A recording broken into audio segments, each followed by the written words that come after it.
Welcome to the Extraordinary Health Podcast. We're here with your host, Dr. Paul Beckham. My name is Allie. We're also here with Liz. Hello. Happy New Year, everybody. Happy New Year. 2023. So on our last podcast, we talked a little bit about sports injuries of the upper extremities, mostly shoulder and arm and elbow. This week, we're going to pick up with wrist and hand. So did you want to start us off? Thanks for the handoff. No. But this guy brought jokes today. Yeah. I'm here all day. No. For wrist and hand, I mean, what are some of the common things that people have happen? I mean, with even a sports injury, I mean, obviously you get your sprains and strains, but even people, especially in like throwing sports or sports like volleyball and all that sort of stuff, where you're putting a lot of stress on the wrist, you can develop things of the nature of like carpal tunnel syndrome, where you're irritating that median nerve where it's traveling through the carpal tunnel because you're putting a lot of stress on the flexor tendons. And it might not be that you're directly irritating the median nerve, but it might be that you're actually aggravating those flexor tendons and they get swollen, and then that's what compresses the median nerve in the carpal tunnel, causing carpal tunnel syndrome. So there's things of that nature there. You get a lot of the other sports, some of the throwing sports like baseball, they can end up with even some contractures of some of the flexor tendons in their hands. You can get some trigger fingers. You get into jiu-jitsu where you're hanging on to gis and all that kind of stuff. And I know myself, just from hanging on all the time, ended up with trigger fingers in both my hands, or even aggravated in one hand, and then just had to kind of get that worked out and use the therapies in the office here. Did a lot of soft tissue work using, at the time, it would be like some Graston type instruments, which is a type of soft tissue therapy. They'll call it instrument assisted soft tissue manipulation. There's tons of different instruments out there. Also, now we have some new therapies in the office. It's a form of shock wave therapy. It's called a radial pressure wave, where it's kind of like ultrasound a little bit there, but it's actually using kinetic energy to help break up scar tissue that can develop, especially when people are doing things repetitively, like, again, going back to throwing the baseball and all that kind of stuff. There's tons of things where we can get into where, people can get their fingers or thumbs kind of stuck when, like, playing football or something like that, where you can have, hyperextend your thumbs. You're trying to tackle somebody and it gets kind of pushed back. Or basketball. I mean, how many times can you jam fingers because somebody comes down right on top of your finger trying to block the ball and jams your finger, and you got to get that almost immediately. Most people will almost immediately reset their finger themselves because it just hurts that bad, and it's just a natural reflex there. But I'm just trying to think of some of the things that we've seen in the office here that we've had you guys do some stuff on. It's mostly probably been some forearm type things. Yeah, I've done high volt ultrasound on people's forearms before, I think just from it being super tense. And then we've also done, Allie and I have kind of both done shockwave on forearms as well to kind of help with the carpal tunnel and stuff like that as well. Yeah, we had a patient recently that was having some numbness and tingling in their hands and fingers, and we did laser and shockwave on her forearms, and that seemed to help quite a bit. It's really nice finding all those hypertoned muscles and easing that stress on those nerve endings there. Yeah, and the shock waves it's a really good therapy for what I would say would be like subacute injuries. I probably don't use it like right away with people there. That would be probably like the laser, or people can ice things at home themselves for that acute injury there. But the focus shock wave, which is an electrohydraulic, that's a big word for everybody here today, type of therapy.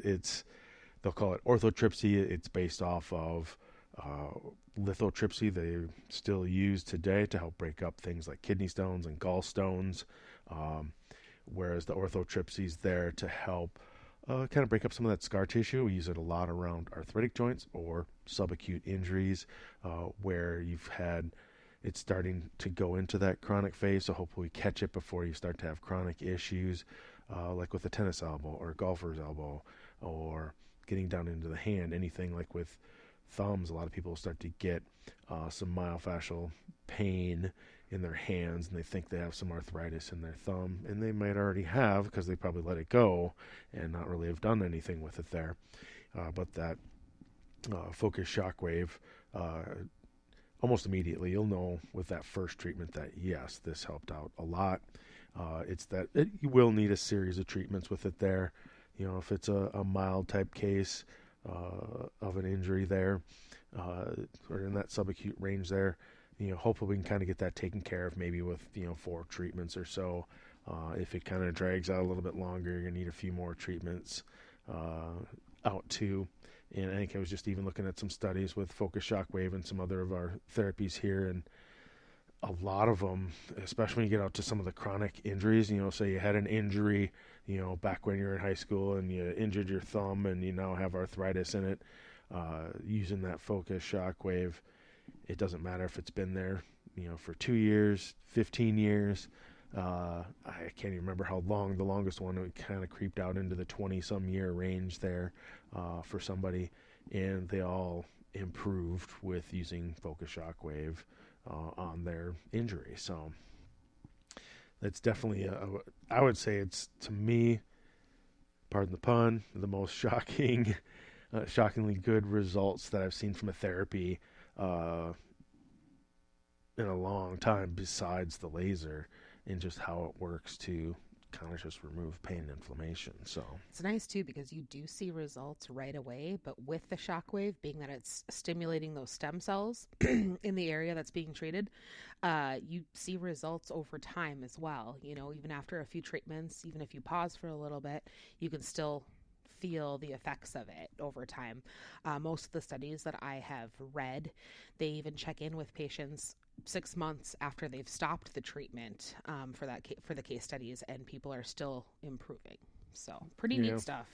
I think some of the other studies, that I looked at, they were measuring at least, and they said definitely even out to like 12 weeks after people are done receiving the treatment, they're still having benefits from the therapies there. So it's a therapy that I recommend to people. It is something right now that it's not covered by insurance, but the benefit from it, if you want to get the best results as quickly as possible, it's definitely going to be something that you might want to consider. You can come into the office and we can even talk about it and see if that might be something that would benefit you, in the best way possible, or if there's some other therapies that might work out better for you. So, getting down to the hand there's a lot of people where just their carpal bones in their wrists get out of alignment in tons of sports.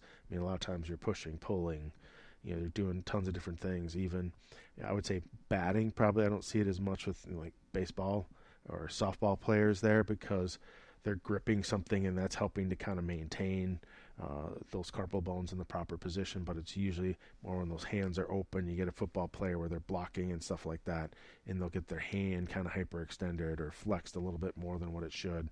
And what ends up happening, you lose the proper alignment of those carpal bones, and you have 8 carpal bones in there, and we just need to get them all realigned back where they should be at there, so you have the proper structure. Because when they go flat, that's where it makes it easier to irritate that median nerve again and, get a carpal tunnel syndrome going on.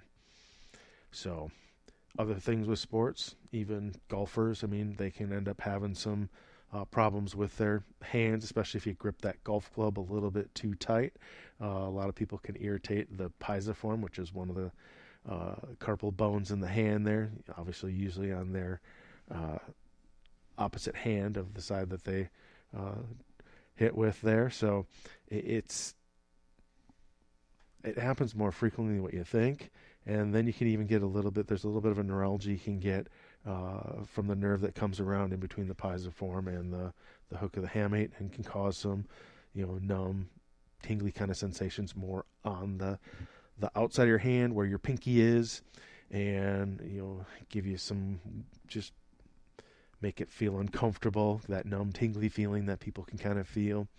And especially if it's not going away, or if it keeps coming back every time you go back to play the sport, it's probably something that you really need to get looked at sooner rather than later, so you don't keep aggravating that nerve, and then you start to have muscle problems, grip problems, and all that kind of stuff. So on that note, then, like, what are some things then that those injured athletes are looking for? What is the sensation that they're going to feel first when they've got like that nerve impingement in their wrist and hand? Well, I'm going to feel a little ping or a zing, when they first kind of feel it there, because they'll probably, like in a golfer example there, they'll probably swing the club and they might feel like a shock sensation. If you ever felt like you've a little stronger probably than like a static shock that you might feel there, it's going to maybe like you get a little bit of a zap from a cord that has kind of frayed or something like that. So that's meaning, really to me, that tells me that you have a nerve issue going on here. It's not like a ligament or a muscle or a tendon or something like that. Those still might be involved, but the main thing that's causing that ping or zing there, where it feels like an electric current, is that the nerves are getting irritated there. And then that's where, we get into some of the therapies that work best, like the laser or the shockwave therapy help out a lot in just kind of calming that stuff down. Obviously, we want to get the proper alignment of everything back there as well. Probably do some soft tissue work on it, using some soft tissue instruments to just remove or kind of compress, get out of the area any kind of inflammation that's there, break up any adhesions that might be there, that either from chronic type problems, or if it's been kind of a little bit of subacute, after you've injured something like that. I mean, anything else? Allie's been a massage therapist. Any other injuries that you've seen kind of regarding that? The same injuries, but I don't know if you've ever watched like competitive cheerleading. I would say half my team at one point or another in high school and college had wrapped wrists and fingers. Talking about jamming them on basketballs. Try jamming it on a foot that's coming down at you at however many miles an hour after you toss the girl in the air. But there was toe jam on there then too. A lot of repetitive. No, that was just on my face. No, there's a lot of repetitive wrist injuries from like overuse, overextending the wrists, and then applying force. So anytime you're applying force to your joints, you want to have kind of an even balance of load there. And so if you're overextending or overflexing that joint and then applying pressure to it, it's going to cause problems. Yeah, overuse or abuse. Yeah. That's more accurate, yeah. probably. Yeah. If you're in competitive cheerleading, you're abusing yourself. Probably no. We all had bruises all the time. Oh my gosh. But so again, repetitive injuries is going to cause buildup of scarred tissue, things like that, adhesions. So just like with any kind of injury, you want to get it treated right away. The longer you try and just rub dirt on it and walk it off, like we talked about last week, the more treatment you're going to need in the long run, probably to correct that problem. And I think just another thing is, once we start to look at the hand and the wrist there as well, is fractures. There's a lot of, not that we treat fractures in the office here. Obviously if you have something and it looks like we need to get you sent out, we're going to send you out to get the follow up with that there. But we can even have you kind of follow back up in the office here. Once that's kind of starting to heal there, I'm usually going to probably wait a couple of weeks there we can be doing therapy. You can be icing it at home. Obviously, if it needs a cast, get a cast on it. Go get it taken care of appropriately here. But some of the therapies we do have in the office, actually, our PEMF therapy was meant for helping heal non-union fractures, as well as more kind of skin lesions that people have where they have reduced blood flow. So I've personally seen it help heal fractures pretty quickly. Probably faster than twice as fast, probably in maybe a third of the time of what we'd kind of expect them to kind of heal. And, then start to do, again, some soft tissue treatment just to make sure that any of that scar tissue or debris that has happened from that injury has kind of gotten out of that area there, and using things like the laser right away to kind of help keep that pain and inflammation down. The shockwave therapy, but PEMF itself is super helpful in what it does. It puts a charge back on the bone and helps that bone then knit back together faster. That's how your bones, it's even how your bones degenerate. As they have increased pressure on the bone, that's what's going to cause those arthritic changes as far as increased bone density, where you start to see bony spurs or something like that on like a vertebra, or even on your fingers. If you see your fingers are starting to get kind of knobby, it can be from some inflammatory arthritis as well. I mean, you can have psoriatic arthritis, rheumatoid arthritis, but typically that stuff is attacking the cartilage on the ends of the bones, and that's where you're getting a lot of the swelling and inflammation and all that. But laser therapy can be something that can kind of help calm that stuff down as well. So I think we touched on that last week too, about how your bones have these little cells called osteoblasts. So they're constantly working, whether it's in your favor or not. Mm-hmm. They're constantly working to kind of reshape your bones. And so if you've got that constant tension on a point of attachment, then it's going to cause, those knobs that you're talking about, or bone spurs. And you have, especially when somebody fractures a bone, you have osteoclasts that actually help clean up and kind of help to resurface the bone so that they can grow back together. And putting an electric charge, like using the PEMF therapy, is super helpful at helping that just knit back together faster. So And we just doled out a lot of information really quickly, on the wrists didn't and we? hands Yes. there. So I think that kind of wraps it up basically here for today. I mean, I'm sure there might be other things. I mean, we can get into all different kinds of hand and finger issues here, but we're trying to kind of keep it to sports-related stuff there, or things that can kind of happen if you don't take care of your sports-related injuries there. People can even get Dupuytren's contracture. I mean, can that be something that's helped by laser or shockwave? I mean, it depends on how far it's kind of gone here. That can be a pretty stubborn thing here. And once it's gone far enough, you're not going to be able to probably see a lot of improvement. I don't want to say any improvement because I can't say we've seen that many ourselves. I haven't seen too much research on it myself either, but that's definitely some of the things that our therapies in the office could possibly help with here. And it would be something, once we have more information from some of the research that's out there, that we could give you a better idea of how that could help. So, but I think that kind of wraps it up, I guess, for today here with the wrist and the hand. If you have any further questions, you can always email us. We'll make sure that we get your questions answered. Might even put it on our podcast here to make sure we get that answered on air. And in our next podcast, we're going to be talking about sports injuries of the lower extremities. There we go. So I hope that it was somewhat informative for you here today, and we'll talk to you next week. Sounds good. Thanks for listening. Bye.